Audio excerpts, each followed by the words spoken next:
Hey guys, this is Simon with Trade and Perform Coaching, doing a coaching session, a group coaching session. But the purpose of this group coaching session is very specific, and it's entitled How to Hunt Stops." Right, so we're looking for stops. Stops are really critical to your trading because they allow you to enter a trade exactly where everyone else is getting taken out. And so I'm going to do this in I believe, a four-part series. Each part will be 10 minutes long. So this will be the first introduction, and it's a general introduction into the ideas of stops, right? So I'm going to introduce it, and we'll kind of go from there.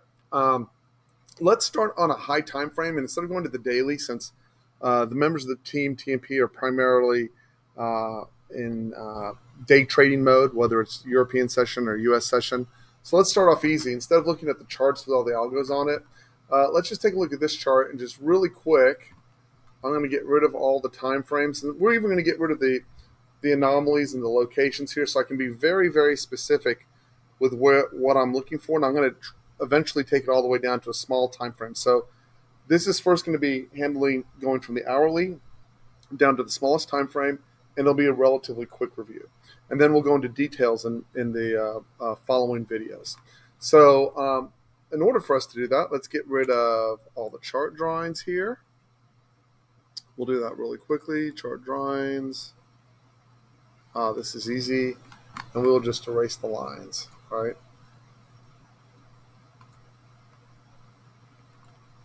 Okay, so let's just go into Friday, for example. So I come in on Friday morning. Let's say I come in at 8 a.m. So let's just make this really big. We'll just cover Friday. And so we're just kind of looking back to the left. We're about right here on the chart.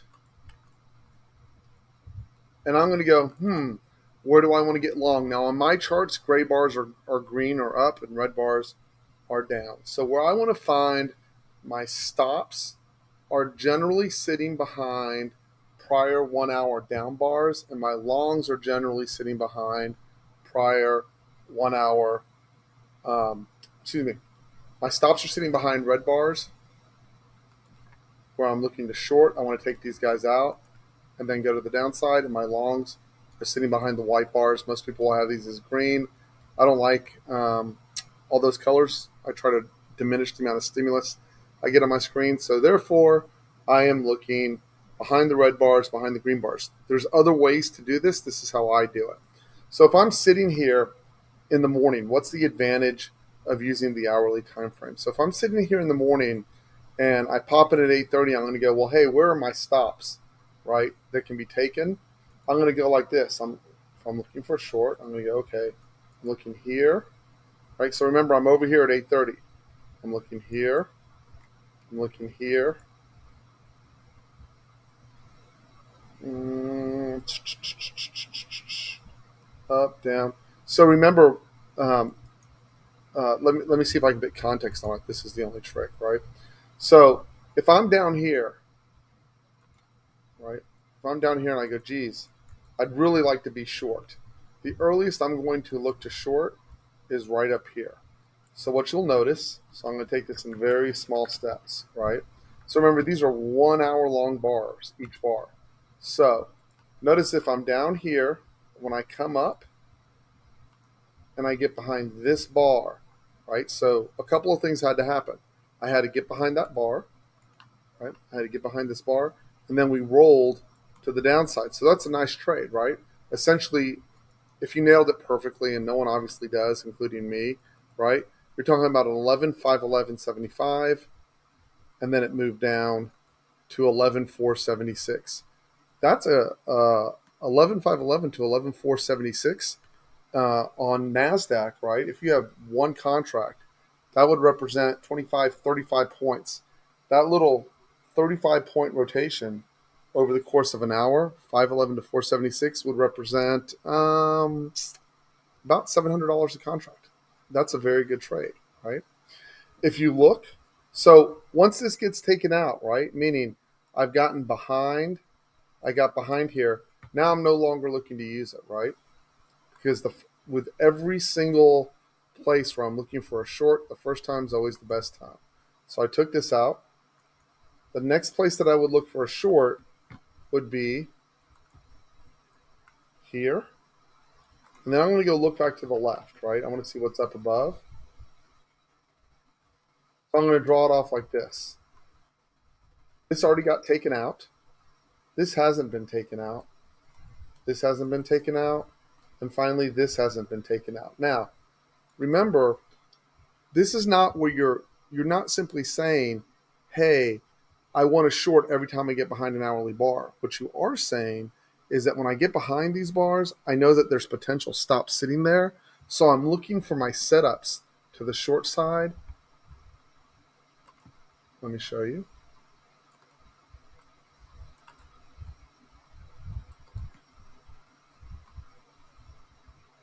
So when I'm sitting here and I go, geez, I'd really like to short, right?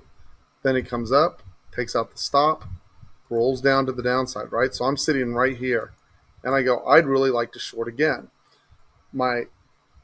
Once this bar closes, right, I'm going to have a series of lines here. What that means for me is that the earliest I will look for a short, right, would be 11.512, right? 11.512, 11.29 to 11.534. Then would come 11.556, 11.603, and 11.614, right? And you will see, right, what you will end up seeing is when we get behind those places, it does not mean they can't run straight through, because clearly they can, right? They can run all the way through there. What that does is, if I'm sitting over here and I want to be short, right, I save myself from the bottom of that bar, right, from 11,479 to 11,512. I save myself 35 points of area where I even have to do any work to look for the short, because I'm going to look higher and I'm not going to consider anything inside this time frame from an hourly perspective, right? And then what I'm going to do, just to translate this over, right, I'm going to come and I'm going to show you from Friday morning, right? So if I take Friday morning's chart,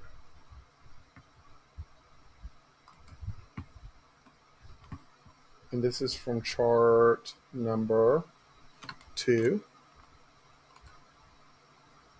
I'm going to go like this. Chart drawings.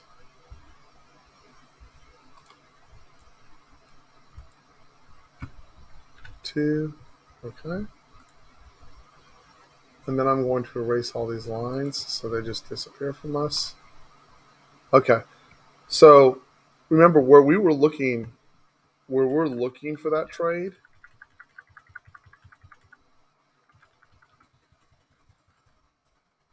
is when this bar completes down, right? This was just prior to 8:30 in the morning, right? So excuse me. Let's erase the lines really quick so you can get perspective. And I can explain to you why it's important.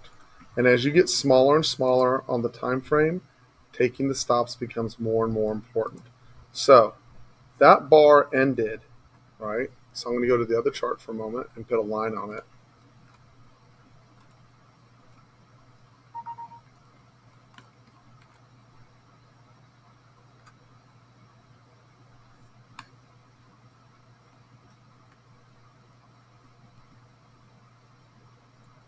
We're going to put a vertical line, and then we're going to put a yellow line. And those two intersected, that's the bottom of this bar. So remember, we're going with the precept that, hey, I want to be short, the market's going to roll lower. So I'm going to drag this bar over here. And so you can see we get to the 8:30 open, right? And these are the areas. So now I'm going to push this out on a 15-minute chart, right? So these now become the areas where I'm looking for potential short setup, right? And I'm going to drag this from high time frame to low time frame if I can. So let me make sure I'm good on time.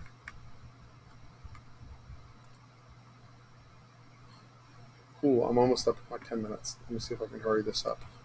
So I'm right here, right? The earliest I'm looking for is a short right over here. So you can see at 8:30, we push above, right into where all the stops are, and then the market pushes down, right? You'll then see the market pushes up again, right? Past that 11,556. Remember, those are coming out the 1 hours. And as it pushes up, runs into resistance and pushes down. This does not mean you short. I'm going to connect the dots, and then we'll go piece by piece into further videos, right? Then from here, this bar closes, and it finally, you'll see it comes one tick behind that 11,614 and finally fails and rolls all the way to the downside. So what did that save you when you were looking for the trades?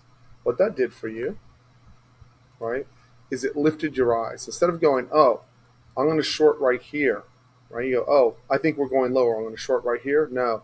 First, you're at least looking for your short setup up here, right? That works. It rolls down. Now you're looking for the next place to short. So you at least want to get behind actually your last green bar, which means you want to get above 11,529 for your next short, right? As it pushes past 11,556, you're like, okay, I'm looking for the short setup. And then it finally pushes past 11,614. That saves you an enormous amount of area, and you know it's exhausting back there. Now I'm going to take it, and this will make sense to the members in the room, but we're going to take it all the way down to where we find a 2-bar entry to grab this short. Okay? So I'm now going to come over here. Actually, what I'm going to do is I'm going to take this chart right over here, and I'm going to use the same parameters. Okay. So I'm going to go to Friday morning.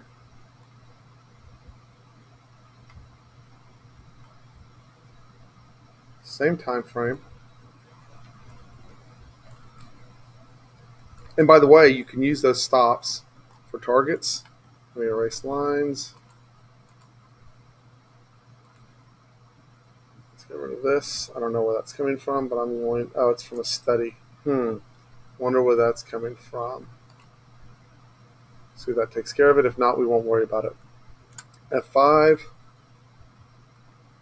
chart drawings, chart number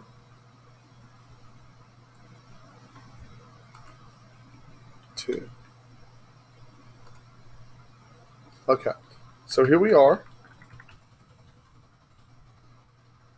So this is where I was originally, right, 758, looking for my potential shorts. So you'll see right here, right, we came right up to where I have prior hour stops, and you'll see right when we got up here, right, that we get a pink bar followed by a purple bar. That is a 2-bar combo. Pink bar got stuffed on the left, as we know when we either have a triangle up or a pink bar and immediately get stuffed to the downside. That is a high odds trade. If you're not aware of how we do the trades, that is a high odds trade.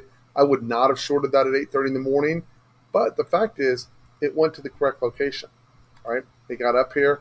It then pushes down. So remember, as I'm pushing down, I'm still thinking, where do I want to short? So the market's bouncing all over here. Remember, in this case, I'm not looking for the long setups. So now I know everything up to here has been taken out. So I'm now looking up here, right, for my next potential short. And what am I looking for there? A 2-bar combo.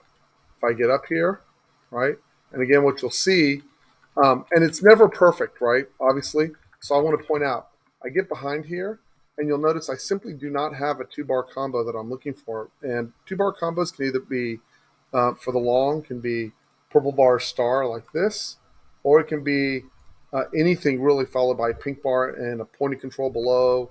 Pink bar star is excellent, etc., etc. So if I'm going, remember we're going from very high time frame to very small time frame. So when I look over here, right, I don't get a 2-bar combo, and for the sake of this conversation, I'm going to keep it on 2-bar combos because they give me the highest odds. I now get behind the stops. I don't get a 2-bar combo over here to trade off of. I then come up here. This is my first 2-bar combo. This is a stop, pink bar star. I would be lying to you if I told you I wasn't going to take it, except I wouldn't take it, and there's only one reason for it, and that's because it's between 8:50 and 9 o'clock, and I don't trade that period of time. But we'll pretend for the sake of this conversation that I do. That last 10 minutes in front of any hour, I don't take a trade. There's just too many algos, not my algos, other algos that fire. I don't like it. But if you go through the sequence here, right, it went pink bar star, stop, right? So you lost 15 points, right? It then goes pink bar, star to the downside. This trade rolls from roughly, I'm going to call it 11,590, 11,585 down to 11,554, 30 points, more than covering your first loss and giving you additional P&L, right? You've now taken this out and you've gotten a trade. So the best trades are always the first trade that works behind that bar. So the next area you're looking for, remember, these are all coming off of hourly, are going to sit up here, right? Those are the best trades that you're looking for. We take out the stops again at 9 o'clock. I'm looking for a 2-bar combo. I don't get it here, even though it rolls down. So I'm going to hold on a second there. If you'll look at that same trade, there's a reason why we use 2 time frames. So I'm going to jump over. Here's that same trade that's occurring at 9 o'clock. And let's go see if we got it on the 24, right?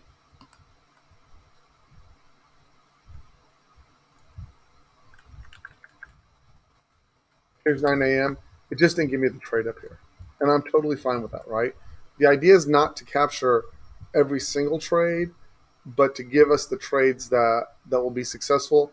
Members, if you were using the most aggressive entry, you could have just gone off the star. But I would prefer, particularly traders who don't have a large cushion yet, for them to go with the 2-bar combos, right? So clearly the star in each of these cases gave some type of roll to the downside, and the star algo is very, very powerful. However, I would not have called that, and I'd reserve that trade only for my most aggressive traders in the room, right? So you'll see we got over here, nothing doing, it rolled down, and then I'm going to look for, right, now that I'm trapped back in on a head and shoulders, is I would like a test back up, right? And you're going to see you finally got your 2-bar combo right over here. It gave you pink bar star. You can see it did not close behind that pink bar star. For members in the room, for those guys who keep their tights uber stop tight, if this gets stopped out and comes back in with a star, you got to go back in for it. If you're keeping your stop, a close behind, and there's options on that, right? You're catching the rollover. Either way, the way this is setting up is this is your first 2-bar combo right here. This is your first, and this is your second 2-bar combo. And all of that came from looking from that area by hunting off of the 60-minute time frame, right? So I'm going to go back to that for just a second. If I can find it, should be relatively easy for me to do. There it is. So remember, all of that setup, which produced really beautiful trades, right? From 857, you got this beautiful roll down at 9 o'clock to the downside. All of that was generated from looking at this 1-hour chart, looking back to the left, and coming up with a simple assumption. And I'm sorry if this dragged out a little bit. And that simple assumption was this, that if I have a seller, right, if I have any of these bars that are sellers, and I put a line behind them. So if I'm looking over here, and I'm going to go, I have, once I'm down here, right, I'm going to go, I have a potential seller here, potential seller here. I'm going to go look off to the left. So there's another one here, and there's another one here. What that is going to save me, right, what that is going to save me from is shorting early.